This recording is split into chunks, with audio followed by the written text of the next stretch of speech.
AP ముఖ్యమంత్రి నారా చంద్రబాబు నాయుడు గారు రాయలసీమ ద్రోహి, రాయలసీమ ప్రాంతానికి మరణ శాసనం రాస్తున్నారని ఈ మధ్యన వైసీపీ నేతలు పెద్ద ఎత్తున విమర్శలు చేశారు. అయితే కూటమి ప్రభుత్వం అధికారంలోకి వచ్చిన తర్వాత హంద్రీనీవా విస్తరణ పనులను కేవలం 100 రోజుల్లో పూర్తి చేశారు.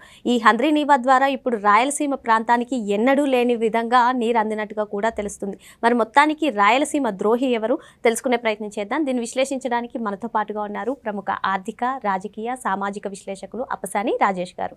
నమస్తే సార్. నమస్కారం. కూటమి ప్రభుత్వం అధికారంలోకి వచ్చిన తర్వాత హంద్రీనీవా విస్తరణ కేవలం 100 రోజుల్లోనే చేసి ఇప్పుడు రికార్డు స్థాయిలో నీరు అందించినట్టుగా కూడా తెలుస్తుంది సార్.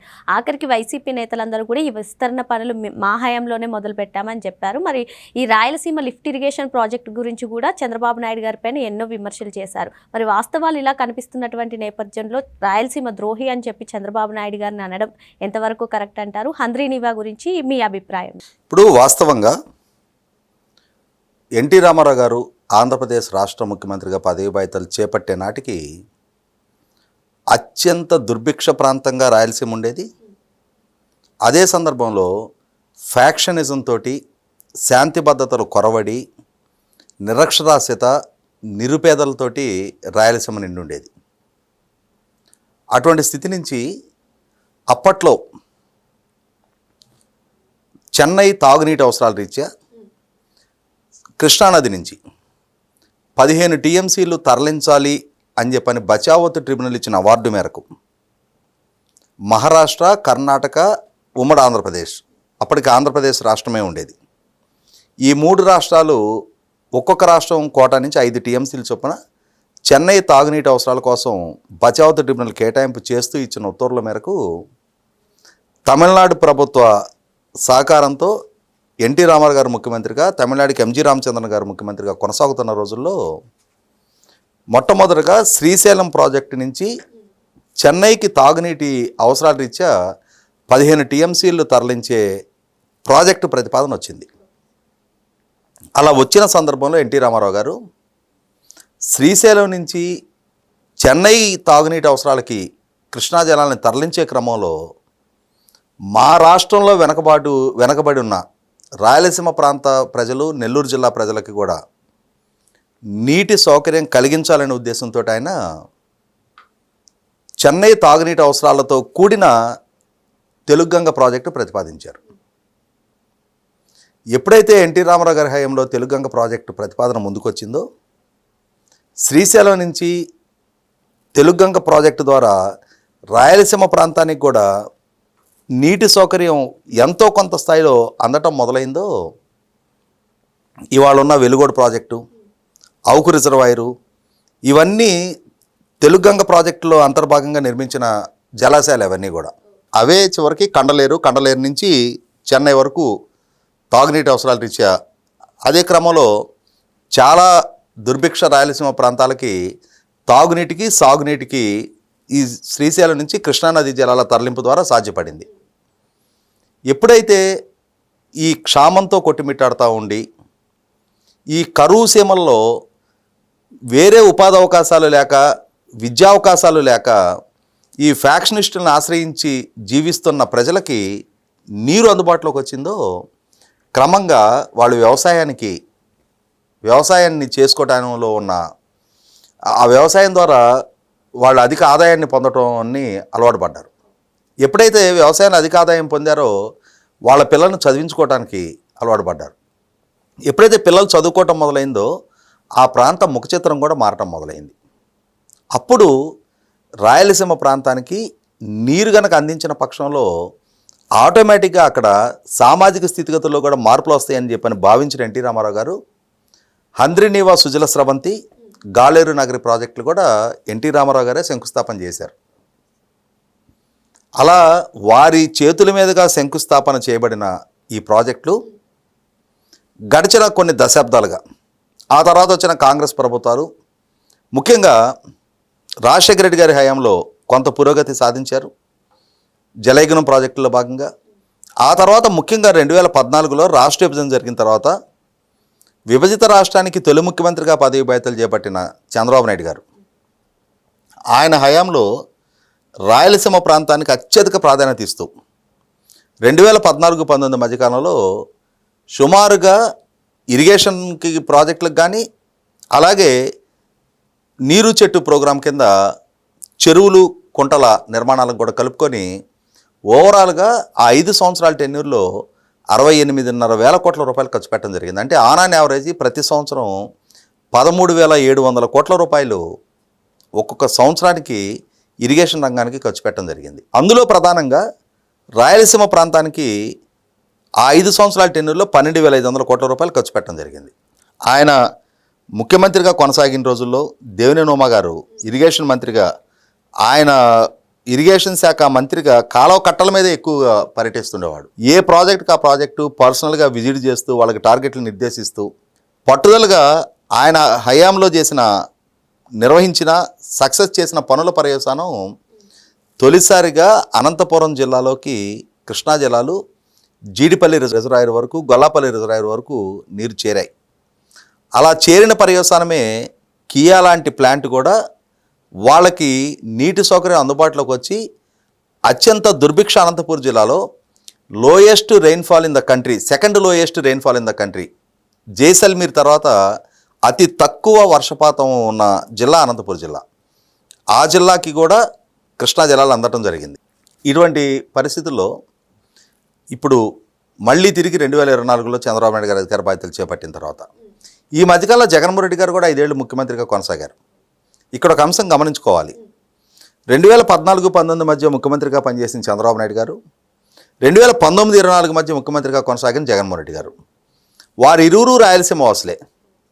అయినా సరే 2014-19 మధ్య రాయలసీమ ప్రాంత ఇరిగేషన్ ప్రాజెక్టులకి, రాయలసీమ ప్రాంత మైక్రో ఇరిగేషన్కి ప్రాధాన్యత ఇచ్చిన చంద్రబాబు నాయుడు గారు 90% సబ్సిడీతో 17 లక్షల ఎకరాలకు డ్రిప్ పరికరాలు ఇచ్చారు ఆయన. అలాగే అక్కడ ఇండస్ట్రియలైజేషన్ కూడా చాలా ప్రాధాన్యత ఇచ్చారు. ఆ ప్రాంతంలో విద్యాలయాల ఏర్పాటుకు కూడా ఐఐటి, ఐజర్, సెంట్రల్ యూనివర్సిటీ లాంటి, ఉర్దూ యూనివర్సిటీ లాంటి సంస్థలన్నీ కూడా రాయలసీమ ప్రాంతంలోనే ఏర్పాటు చేయించారు. అయినా సరే రాయలసీమ వాసులు చంద్రబాబు నాయుడు గారి కన్నా జగన్మోహన్ రెడ్డి ఇంకా అభివృద్ధి చేస్తాడని ఒక నమ్మకంతో 52 సీట్లు ఉన్న రాయలసీమలో 49 సీట్లు జగన్మోహన్ రెడ్డి కట్టబెట్టారు. మరి అంతటి నమ్మకం రాయలసీమ తన మీద కనపరిచినప్పుడు మరి 12,500 కోట్లు ఆయన రాయలసీమ మీద ఖర్చు పెడితే ఈయన కనీసం 20,000 కోట్లైనా ఖర్చు పెడతాడు. ఈయన టెన్యూర్లో పెండింగ్లో ఉన్న అన్ని ప్రాజెక్టుల పనులు పూర్తి చేసి రాయలసీమ వాసులకి ప్రతి ఎకరానికి నీరు అందించగలుగుతాడు, ప్రతి ఇంటికి తాగునీరు అందించగలుగుతాడు, తమ బిడ్డలకి మెరుగైన ఉపాధి అవకాశాలు అందుకునే పరిశ్రమలను ఇక్కడ గ్రౌండింగ్ చేయిస్తాడని చెప్పని వాళ్ళు ఆశించారు. కానీ ఈయన పాలనా హయాంలో చంద్రబాబు నాయుడు గారు 17 లక్షల ఎకరాలకి డ్రిప్ పరికరాలు ఇస్తే ఈయన 5 సంవత్సరాల టెన్యూర్లో 1,70,000 ఎకరాలకు కూడా ఇవ్వాల, 1/10 షేర్ కూడా ఇవ్వాల.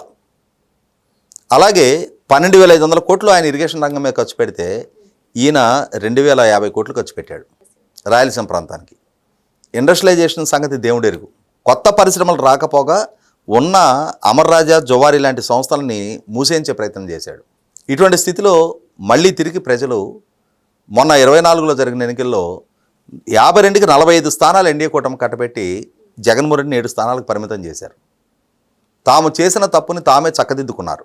ఇటువంటి స్థితిలో పదవి బాధ్యతలు చేపట్టిన ఎన్డీఏ కూటమి, చంద్రబాబు నాయుడు గారి నాయకత్వంలో ఉన్న ప్రభుత్వం ఇప్పుడు ఇరిగేషన్ శాఖ మంత్రిగా ఉన్న నిమ్మల రామానాయుడు గారికి తొలి ప్రాధాన్యతగా రాయలసీమ ప్రాంత ప్రాజెక్టును పూర్తి చేయడం అనే లక్ష్యం నిర్దేశించగా ఆయన ఈ సంవత్సరం హంద్రీనేవా జలాలు వీలైనంత తక్కువ టైంలో వీలైనంత ఎక్కువ జలాలు తరలించుకోవాలి అని అంటే ఇప్పుడు నిర్మాణం అయిన కాలువ ఇదే స్థాయిలో నీరు తరలింపుకి సాధ్యం కావట్లేదు. కాబట్టి ఈ కాలువను వెడల్పు చేయాలి. వెడల్పు చేయడం కోసం 3,800 కోట్ల రూపాయలు కేటాయించి ఆ 3,800 కోట్ల రూపాయల పనులు కేవలం 100 రోజుల్లో పూర్తి చేశారు. అంటే అన్ని ప్రొక్లైనర్లు పెట్టారు, ఎక్కడికక్కడ కాలువ వెడల్పు చేశారు.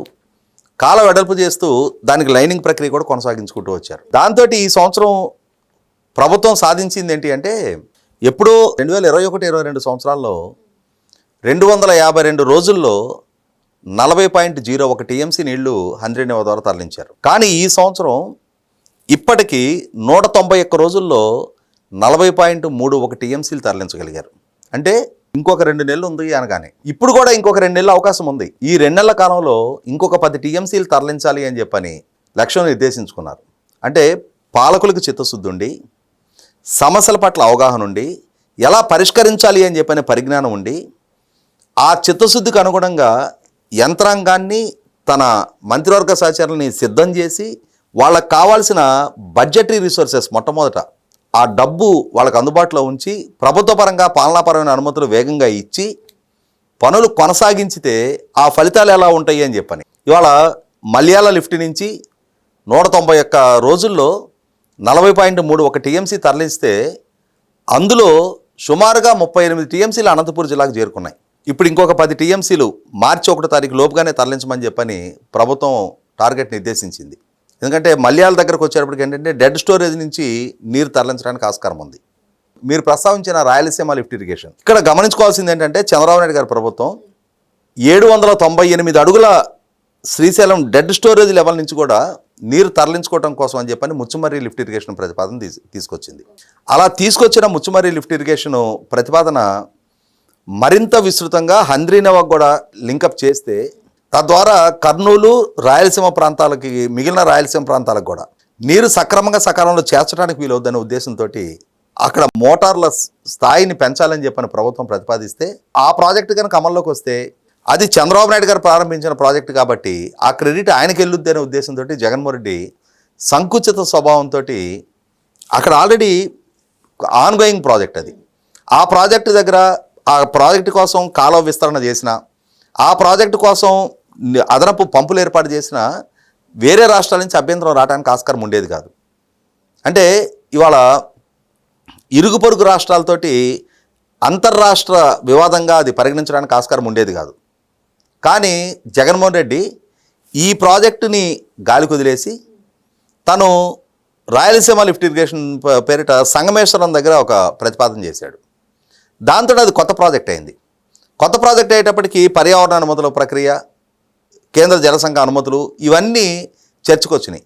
ఎప్పుడైతే ఈ కొత్త ప్రాజెక్టు పేరిట దాని పనులు కొనసాగించే ప్రయత్నం చేస్తే తెలంగాణ ఫిర్యాదు మేరకు ఎన్జిటి ఈ ప్రాజెక్టు పనులు ఆపేసింది. అంటే కేవలం ఒక ఆన్గోయింగ్ ప్రాజెక్టు సకాలంలో పూర్తి చేసి రాయలసీమ ప్రాంతానికి నీళ్లు ఇవ్వడం అనే లక్ష్యంతో కాకుండా తనది అనేది ఒక ముద్ర ఉండాలి అని చెప్పిన సంకుచిత స్వభావంతో జగన్మోహన్ రెడ్డి చేసిన పర్యవసానం ఇవాళ ఆ ప్రాజెక్టు అంటే దాన్ని ఎక్స్పాన్షన్కి వెళ్లాల్సిన ప్రాజెక్టు అక్కడే ఆగిపోయింది. అది ఈ ప్రాజెక్టు కొనసాగించలేకపోయాడు. దాంతో ఆ ఫలాలు ఇప్పటికీ అందాల్సిన స్థాయిలో రాయలసీమ ప్రజలకు అందలేకపోతూ ఉన్నాయి. అయినా సరే ఈ కాలువ విస్తరణ ద్వారా ఈ సంవత్సరం సుమారుగా శ్రీశైలం నుంచి 700 కిలోమీటర్ల దూరంలో ఉన్న కుప్పం ప్రాంతానికి కూడా కృష్ణా జలాలు తరలించగలిగారు.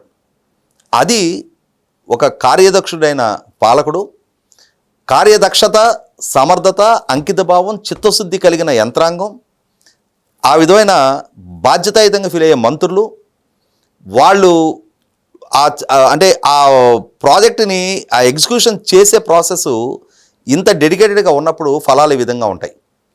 కాబట్టి వాళ్ళ రాయలసీమ ప్రజలు కూడా రియలైజ్ అవుతూ ఉన్నారు. తమ పట్ల, తమ ప్రాంత సమస్యల పట్ల, తమ బిడ్డల భవిష్యత్తు పట్ల చిత్తశుద్ధి, అంకితభావం కలిగిన పాలకులు ఎవరు?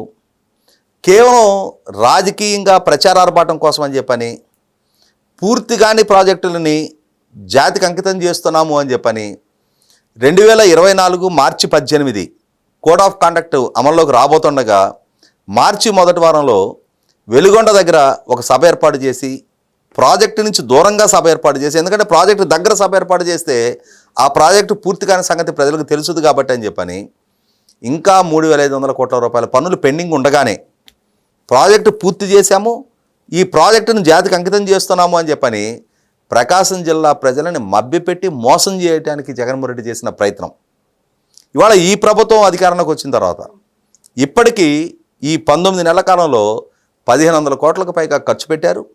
ఇంకొక 2,000 కోట్ల రూపాయలకు పైగా పనులు పెండింగ్ ఉన్నాయి.